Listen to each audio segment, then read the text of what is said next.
A Journey to Japan, my unforgettable AFS Jenesys experience. It was December 2008, a month that forever changed my life. I was chosen to represent Indonesia in the AFS Jenesys Teacher and Student Exchange Program to Japan, a prestigious cultural exchange involving all ASEAN countries, plus India, Bangladesh, Australia, and New Zealand. Indonesia proudly sent 6 teachers and 60 students from across the archipelago, and I was truly honored to be among them. Before this once-in-a-lifetime journey began, I joined the national selection at SMAN 17 Palembang, representing the entire southern Sumatra region, including Bangka Belitung.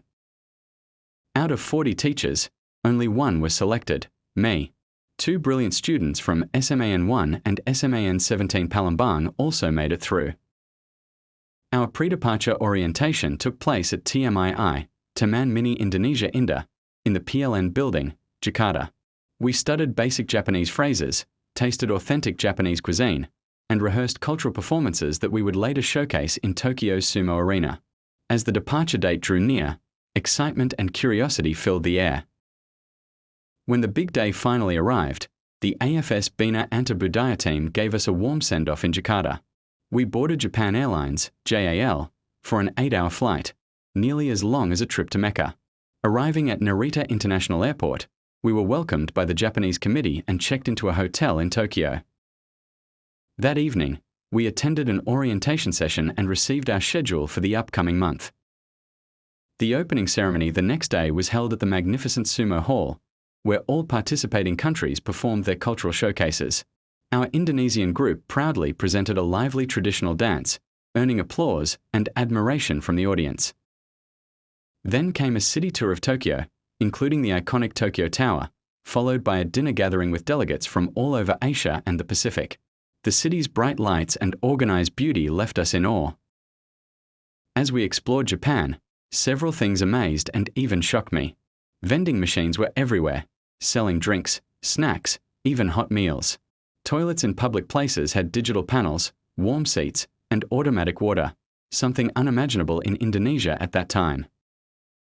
On the streets, I saw jinriksha pulled by humans, and women elegantly dressed in kimono walking gracefully through the city. At schools, students would change their shoes to indoor slippers upon entering, a symbol of cleanliness and respect. Strangely, although Japan is one of the world's largest motorcycle producers, I saw very few motorcycles on the streets. Instead, public transportation was so efficient that everyone preferred trains or buses. In shopping malls and department stores, almost all products were locally made, a powerful reflection of Japan's pride in its own industry. Foreign or imported goods were rare. I also experienced a fascinating type of restaurant where dishes moved around on a conveyor belt, and you simply picked what you liked. It was both fun and delicious. In Japan, I was amazed and impressed by the cleanliness and discipline of the people. When I visited a school, I saw students eating lunch in both the cafeteria and their classrooms. Both areas were spotless and organized before the meal, and remained just as neat and clean afterwards. It was truly remarkable. The train stations and bus terminals were also visibly clean. On the Shinkansen, bullet train, the staff quickly and efficiently cleaned and tidied the carriage during stops. The railway staff also showed incredible politeness. Ticket inspectors would bow to the passengers before checking their tickets. Another highlight was the culture of queuing. Everyone was highly disciplined in line and never cut in front of one another. Similarly, staff at every shop were very welcoming and respectful to every customer who entered. The winter weather was freezing cold, and for the first time, I realized that the air conditioner in homes worked as a heater, not a cooler. Every small detail showed how thoughtful and advanced Japanese life was. Our journey continued as we boarded the Shinkansen, bullet train, to Kyoto, Hiroshima, and Nagasaki, where we explored temples, memorials, and gardens, each more beautiful than the last. Later, we traveled to Fukuoka, to the charming city of Anojo Shirakabaru, where our host families and Chuo High School welcomed us warmly. For a week, I accompanied 10 students from different countries who joined classes at this large, modern school. With 4 floors, laboratories, a library, a theatre, and sports facilities like archery and kendo, the school was an inspiring place to learn. We participated in origami making, joined a tea ceremony, and observed how discipline, respect, and teamwork were deeply rooted in their education system. Outside school, our hosts took us on memorable excursions, from the stunning Mount Aso to scenic cable car rides and charming local attractions.